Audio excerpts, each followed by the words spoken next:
Hello friends, कैसे हो आप लोग। उम्मीद करते हैं आप लोग मस्त होंगे, स्वस्थ होंगे, जबरदस्त होंगे। तो फ्रेंड्स, आज हम पढ़ने वाले हैं क्लास 8 साइंस, जिसका चैप्टर 2, जिसका नाम है सूक्ष्म जीव मित्र एवं शत्रु। तो सबसे पहले हम समझ लेते हैं कि सूक्ष्म जीव क्या होता है। ठीक है, तो देखिए, इसके नाम से ही पता चलता है।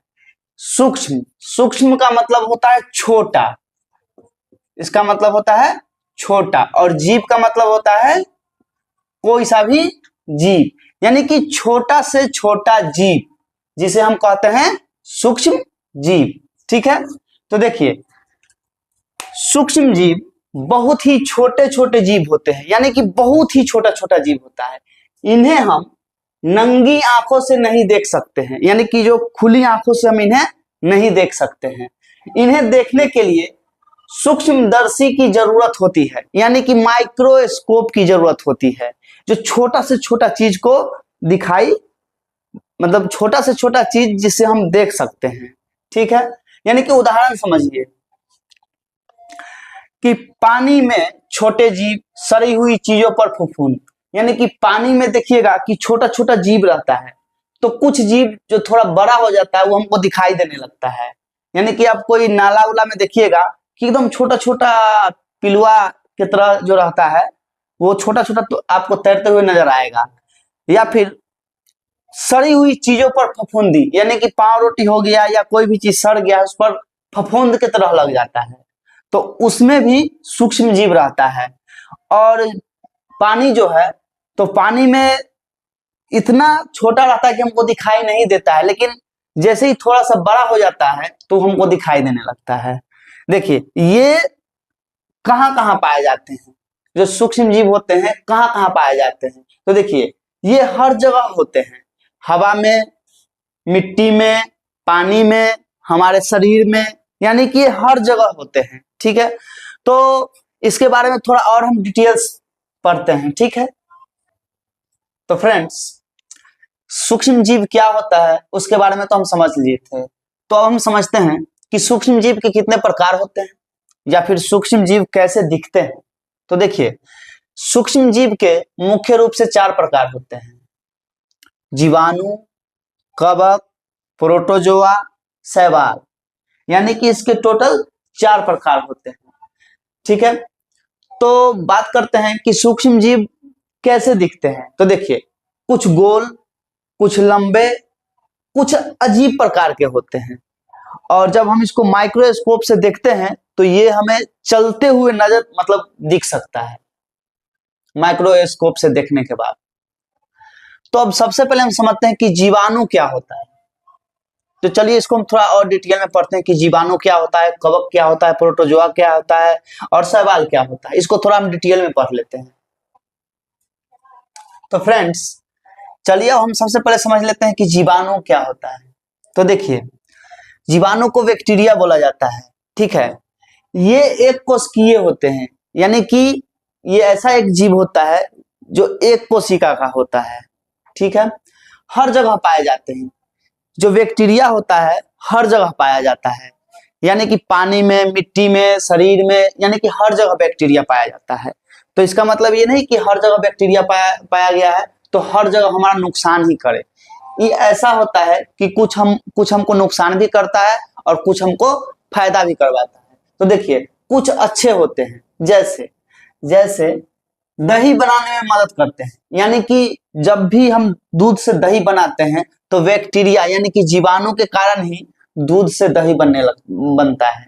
ठीक है, उसके बाद कुछ बुरे होते हैं, यानी कि ये नहीं कि अच्छा है तो इसमें कोई खराबी नहीं है, बैक्टीरिया खूब, देखिए, बैक्टीरिया कुछ बुरे होते हैं जो बीमारी फैलाते हैं, यानी कि इससे बीमारी भी फैलता है, जैसे टाइफाइड, टीबी।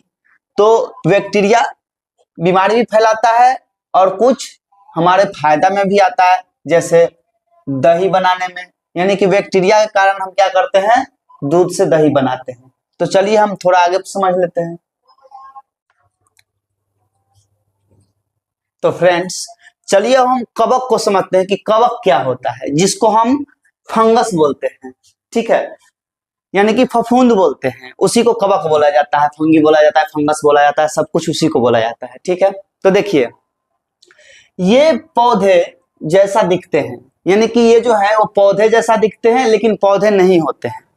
ठीक है, जो कवक होता है वो पौधा जैसा दिखता है लेकिन पौधा नहीं होता है। गीली और अंधेरी जगह पर उगते हैं, यानी कि जो गीला जगह जो होता है और थोड़ा मोड़ा अंधेरा जगह होता है वहां पर ये ज्यादा उगता है। उदाहरण, ब्रेड पर हरा काला फफूंद, यानी कि कभी आप ब्रेड देखे होंगे, पाव रोटी देखे होंगे, तो उसमें क्या होता है कि एक दो दिन बाद उसको रख दीजिए, उसके बाद एक दो दिन बाद उस पर देखिएगा तो हरा हरा आपको उस पर एक फफूंद नजर आएगा, तो वही कवक ही होता है वो। ठीक है, और एक होता है मशरूम, यानी कि पौधा जैसा दिखता है लेकिन पौधा नहीं होता है। मशरूम को कभी लेके ऐसे ऐसे तोड़ के देखिएगा तो पूरा टूट जाएगा, यानी कि देखने से गोबर छत्ता जिसको बोलते हैं हम लोग, उसी को मशरूम बोलते हैं। ठीक है, तो गोबर छत्ता एक तरह से हो गया, उसी को मशरूम बोला जाता है। तो देखे होंगे कि ये जहां पर पानी रहता है उस जगह पर होता है। तो कुछ फायदेमंद होते हैं, तो कवक जो होते हैं कुछ फायदेमंद होते हैं, जैसे कि दवा बनाने में, यानी कि कुछ कवक से हम लोग क्या करते हैं कि दवाई बनाते हैं उसका। ठीक है, और कुछ नुकसानदायक होते हैं। देखिए इसमें नुकसानदायक क्या होता है कि खाने को खराब कर देता है, जैसे पाव रोटी, उसको 2 दिन रख छोड़ दीजिए खराब हो जाएगा। यानी कि आप नॉर्मल जो घर में रोटी बनता है उसको भी 2 दिन तक छोड़ दीजिएगा तो उसमें भी फफूंद लग जाएगा, खराब हो जाएगा। तो कुछ इसका फायदा भी है तो कुछ इसका नुकसान भी है। तो थोड़ा चलिए हम थोड़ा आगे समझते हैं। तो फ्रेंड्स, तो देखिए अब हम प्रोटोजोआ को समझते हैं कि ये क्या होता है।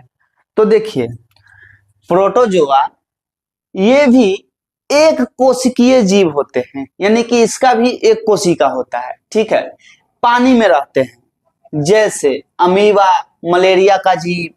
तो देखिए जो अमीबा होता है वो कैसा होता है, देखिए हम आपको बताते हैं। देखिए ये देखिए ये अमीबा है।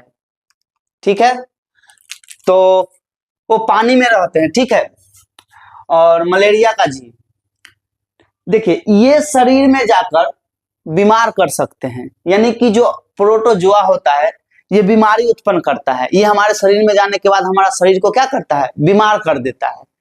तो हम थोड़ा सा अब आगे समझते हैं। तो फ्रेंड्स अब हम समझते हैं सबसे महत्वपूर्ण सूक्ष्म जीव के बारे में, जिसका नाम है शैवाल। तो देखिए ये पानी में पाए जाते हैं। ठीक है, हरे रंग के होते हैं, इसका रंग हरा होता है, खुद खाना बनाते हैं, यानी कि जैसे पौधा अपना खाना खुद बनाता है उसी प्रकार से ये भी क्या करते हैं कि अपना भोजन खुद बनाते हैं। ये पर्यावरण के लिए बहुत बहुत जरूरी है। अब समझते हैं कि पर्यावरण के लिए जरूरी कैसे। तो देखिए ये क्या करते हैं कि अपना भोजन खुद बनाते हैं, और जिस समय अपना भोजन बनाते हैं तो कार्बन डाइऑक्साइड को क्या करते हैं कि अवशोषित करते हैं और ऑक्सीजन हमको देते हैं। ये सबसे ज्यादा कार्बन डाइऑक्साइड क्या करते हैं कि अवशोषित करते हैं। जो शैवाल होते हैं सबसे ज्यादा कार्बन डाइऑक्साइड अवशोषित करते हैं, और हमको 2 गुना मात्रा में, जितना हम सांस लेते हैं इसका 4 गुना मात्रा में हमको क्या करता है कि ऑक्सीजन देता है। और इससे भी इंपॉर्टेंट बात है कि जल में जितने भी जीव रहते हैं उनका जो होता है खाद्य श्रृंखला वहीं से शुरू होता है, यानी कि शैवाल से ही उनका फूड चेन यानी कि खाद्य श्रृंखला स्टार्ट होता है। यानी कि सबसे पहले कोई जीव बनता है जो शैवाल को खाता है, उसके बाद उसको कोई दूसरा जीव खाता है, फिर कोई उससे बड़ा जीव उसको खाता है, फिर उसको खाता है। इस प्रकार स्टार्ट जो होता है, जो फूड चेन जो स्टार्ट होता है वो शैवाल से होता है। इसलिए अगर मान के चलिए कि अगर शैवाल नहीं हो तो कोई भी जलीय जीव नहीं होगा, तो इसलिए बहुत बहुत ज्यादा इंपॉर्टेंट है शैवाल। ठीक है, ये पर्यावरण के लिए सबसे ज्यादा इंपॉर्टेंट है। ठीक है, तो आगे हम क्या पढ़ेंगे, आगे हम पढ़ेंगे विषाणु के बारे में, यानी कि वायरस के बारे में। ये हमारे मित्र एवं शत्रु कैसे होते हैं, कौन हमारे मित्र है कौन हमारे शत्रु है, ये हम दूसरा पार्ट में पढ़ेंगे। तब तक के लिए बाय बाय, और मिलते हैं नेक्स्ट क्लास में। अगर वीडियो अच्छा लगा हो तो नया चैनल है इसको सब्सक्राइब कर दीजिएगा, और शेयर भी कर दीजिएगा और प्यारा सा कमेंट में अपना नाम जरूर लिखिएगा।